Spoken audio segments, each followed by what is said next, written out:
Welcome to Aishwarya academy. இன்றைக்கி என்ன பார்க்க போகிறோம் அப்படின்னா, தமிழில் பகுதியில் கவிஞர்கள்லாம் பார்த்துட்டு இருந்தோம்ல, அதில் வந்துட்டு இன்றைக்கி யாரை பற்றி பார்க்க போகிறோம் அப்படின்னா வாணிதாசன் பற்றி பார்ப்போம். வாணிதாசருடைய காலம் எப்போ அப்படின்னா 1915 1974 வரை. வாணிதாசருடைய காலம் எப்போ அப்படின்னா 1915 1974. இயற்பெயர் என்ன அப்படின்னு கேட்டால் எத்திராசு என்கிற அரங்கசாமி. ரொம்ப முக்கியம். ஒவ்வொரு கவிஞனுக்கும் சிறப்பு பெயர் முக்கியம், இயற்பெயர் முக்கியம், அது எல்லாமே முக்கியம். பிறந்த ஊரும் முக்கியம். அதாவது இயற்பெயர் என்னன்னு கேட்டால் எத்திராசு என்கிற அரங்கசாமி. பிறந்த ஊர் என்ன ஊர் அப்படின்னா வில்லியனூர். வில்லியனூர் இது எங்கே இருக்குது அப்படின்னா புதுச்சேரி டிஸ்ட்ரிக்டில். புதுச்சேரி, பாண்டிச்சேரி, வில்லியனூர் ரொம்ப முக்கியம். ஊர் வந்துட்டு எந்த ஊர் அப்படின்னா வில்லியனூர், புதுச்சேரி டிஸ்ட்ரிக்ட். அடுத்து வேறு பெயர்கள் இருக்குல்ல, இதுதான் எக்ஸாமில் ரெகுலராக கேட்பாங்க. என்னென்ன பேர் அப்படின்னா தமிழ்நாட்டு தாகூர். தமிழ்நாட்டு தாகூர் என அழைக்கப்படுவர் யாருன்னு கேட்டால் வாணிதாசன். வாணிதாசனை வந்துட்டு தமிழ்நாட்டின் தாகூர்னு யார் சொல்லியிருப்பாங்க அப்படின்னா மயிலை சிவமுத்து. மயிலை சிவமுத்து. மயிலை சிவமுத்து அப்படிங்கிறவர் என்ன பண்ணியிருப்பார் அப்படின்னா வாணிதாசனை வந்துட்டு என்னன்னு சொல்லியிருப்பாங்க அப்படின்னா தமிழ்நாட்டு தாகூர்னு சொல்லியிருப்பாங்க. அடுத்து தமிழகத்தின் ஓட்ஸ்வர்த் யாருன்னு கேட்டால் வாணிதாசன். பாவலர் மணி, கவிஞரேறு, இது எல்லாமே ரொம்ப முக்கியமானது. பாவலரேறு வேற. பாவலரேறு யார் அப்படின்னா பெருஞ்சித்தனரை சொல்லுவோம். இது வந்துட்டு கவிஞரேறு. கவிஞரேறு வேற, பாவலரேறு வேற. இப்போது வாணிதாசனோட சிறப்பு பெயர்கள் என்னென்ன அப்படின்னா தமிழ்நாட்டு தாகூர்னு சொல்லுவாங்க வாணிதாசனை. வாணிதாசனை வந்துட்டு தமிழ்நாட்டு தாகூர் என்று அழைத்தவர் யார் அப்படின்னு கேட்டால் மயிலை சிவமுத்து சொல்லியிருப்பாங்க. அடுத்து தமிழகத்தின் ஓட்ஸ்வர்த் என்று அழைக்கப்பட்டவர் யாருன்னு கேட்டாலும் வாணிதாசன் தான். பாவலர் மணி, கவிஞரேறு, இது ரெண்டுமே யாருடைய சிறப்பு பெயர்கள் அப்படின்னா வாணிதாசனோடது. இயற்பெயர் என்னன்னு கேட்டால் எத்திராசு என்கிற அரங்கசாமி. எந்த ஊரில் பிறந்திருப்பார் அப்படின்னா வில்லியனூரில் பிறந்திருப்பாங்க. சிறப்பு பெயர்கள் வந்துட்டு தமிழ்நாட்டு தாகூர்னு சொல்லுவாங்க, தமிழகத்தின் ஓட்ஸ்வர்த், அப்புறம் பாவலர் மணி, கவிஞரேறு, இதெல்லாம் ரொம்ப முக்கியம். அடுத்து புனைப்பெயர். வாணிதாசனுடைய புனைப்பெயர் என்னன்னு கேட்டால் ரமி. புனைப்பெயர் அப்படின்னா இதழ்களில் வந்துட்டு கவிதையெல்லாம் எழுதி வெளியிடுவாங்கள்ல, அப்போ எழுதிவிடும் போது ஆசிரியர் என்னன்னு போடுவாங்க அப்படின்னா வாணிதாசன்னே பேர் போட மாட்டாங்க, ரமி அப்படின்ட்டு போட்டிருப்பாங்க. அதாவது வேறு பெயர் வந்துட்டு புனைப்பெயராக பெற்றிருப்பாங்க. பெரியாருக்கு வந்துட்டு சித்திரபுத்திரன் அப்படின்னு படிச்சிருப்போம். பெரியாருடைய புனைப்பெயர் வந்துட்டு இதழ்களில் வந்துட்டு எந்த மாதிரி பெயர்களில் வெளியிடுவார் அப்படின்னா சித்திரபுத்திரன் அப்படின்னு பார்த்துருப்போம். அதே போல் வாணிதாசனுக்கு வந்துட்டு புனைப்பெயர் என்னன்னு கேட்டால் ரமி. ரொம்ப முக்கியம் இதுவும். அடுத்து நூல்கள். நூல்கள் என்னென்ன நூல் அப்படின்னா இன்ப இலக்கியம்,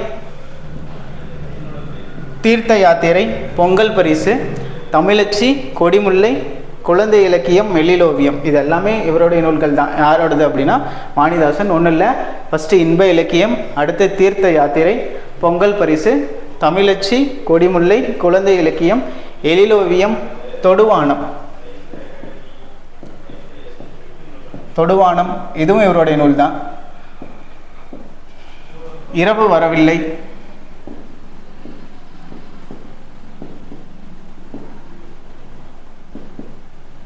இது யாருடைய நூல்கள் அப்படின்னா வாணிதாசனுடைய நூல்கள் தான். வாணிதாசன் வந்துட்டு என்னென்ன மொழிகள் அறிஞ்சிருப்பார் அப்படின்னா வாணிதாசனுக்கு வந்துட்டு தமிழ் தெரியும், தெலுங்கு,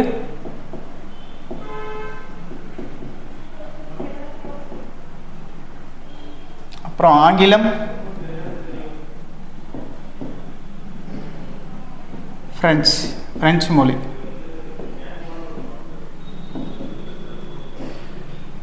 பிறப்பை எங்கே பார்த்தோம்? வில்லியனூரில், புதுச்சேரியில் பார்த்தோமா. அப்போ புதுச்சேரி வாழ் மக்கள்லாம் எங்கே வாழ்ந்திருப்பாங்க அப்படின்னா என்ன மொழி பேசியிருப்பாங்கன்னா ஃப்ரெஞ்சும் அங்கே பேசியிருப்பாங்க.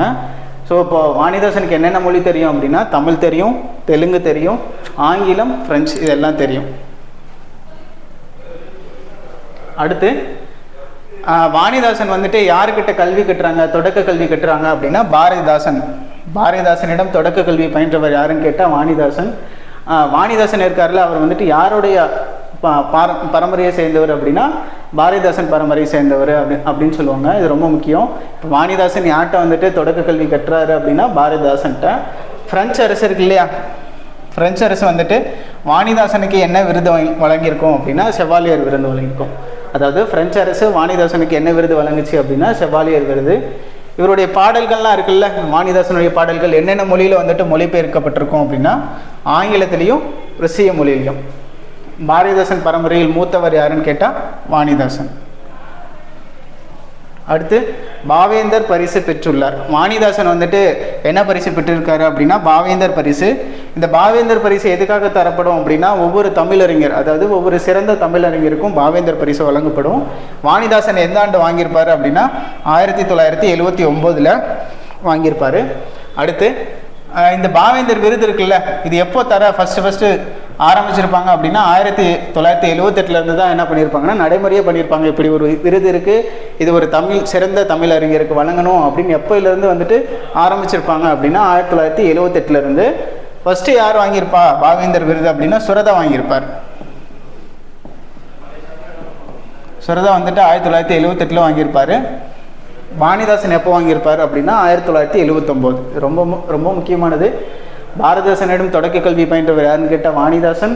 வாணிதாசனுக்கு என்ன விருது வழங்கப்பட்டுச்சு அப்படின்னா செவாலியர் விருது. எந்த அரசு அப்படின்னா பிரெஞ்சு அரசு. அடுத்து பாவேந்தர் பரிசு பெற்றவர் யாருன்னு கேட்டால் நிறைய பேர் வருடத்துக்கு ஒருத்தவங்க வாங்குவாங்க. வாணிதாசனும் என்ன பண்ணியிருக்காரு 1979 பாவேந்தர் விருது வாங்கியிருக்காங்க. அடுத்து பாரதிதாசன் பரம்பரையில் மூத்தவர் யாருன்னு கேட்டால் வாணிதாசன். அடுத்து வாணிதாசனை பற்றி கவிஞர்கள்லாம் புகழ்ந்து சொல்லியிருப்பாங்கல்ல, அந்த மேற்கோள் ரொம்ப முக்கியமானது.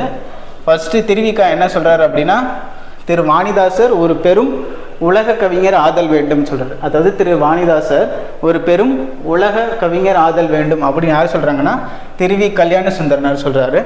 அடுத்து தமிழ்நாட்டிற்கு இரு கண்மணிகளாக யாரை சொல்கிறாங்க அப்படின்னா பாரதிதாசனையும் வாணிதாசனையும் யார் சொல்கிறாங்க அப்படின்னா மயிலை சிவமுத்து. ரொம்ப முக்கியம். தமிழ்நாட்டிற்கு இரு கண்மணிகளாக பாரதிதாசரும் வாணிதாசரும் திகழ்ந்தார்கள் யார் சொல்கிறாருன்னா மயிலை சிவமுத்து. இந்த மயிலை சிவமுத்து ஸ்டார்டிங்லேயே பார்த்தோமா வாணிதாசன் என்னன்னு சொல்லியிருப்பாங்க தமிழ்நாட்டு தாகூர்னு சொல்லியிருப்பாங்க. இதெல்லாம் ரொம்ப முக்கியமானது. அடுத்து வாணிதாசனுடைய மேற்கோள், அதாவது வாணிதாசன் பாடல் வரியில் சொல்லியிருப்பாங்கல்ல முக்கியமான மேற்கோள், அதில் முக்கியமானது என்ன சொல்லியிருப்பார் அப்படின்னா பாரதிதாசன் பெயரை உரைத்திட பாட்டு பிறக்குமாடா அப்படின்னு சொல்கிறாரு. யார் சொல்கிறாங்க? இதெல்லாம் யாருடைய மேற்கோள் அப்படின்னா வாணிதாசனுடைய இது. ஏன்னா வாணிதாசன் யாருடைய பரம்பரையை சேர்ந்தவர், யாரை வந்துட்டு தொடக்க கல்வி ஆசிரியராக வச்சுருந்தாங்க அப்படின்னா பாரதிதாசனை தான். அதனால தான் என்ன சொல்கிறார் வாணிதாசன் அப்படின்னா பாரதிதாசன் பெயரை உரைத்திட பாட்டு பிறக்குமாடா, அதாவது அவருடைய பெயரை சொன்னாவே கவிதைகள் இயற்றலாம் அப்படின்னு சொல்கிறாங்க. அடுத்து இடுவையில் போல் உழைக்கும் சேரிவால் ஏழை மக்களுக்கு கொடுவையில் குளிர்மலைக்கு குந்திட குடிசைகள் உண்டோ அப்படின்னு யார் சொல்றாங்கன்னா வாணிதாசன் சொல்றார்.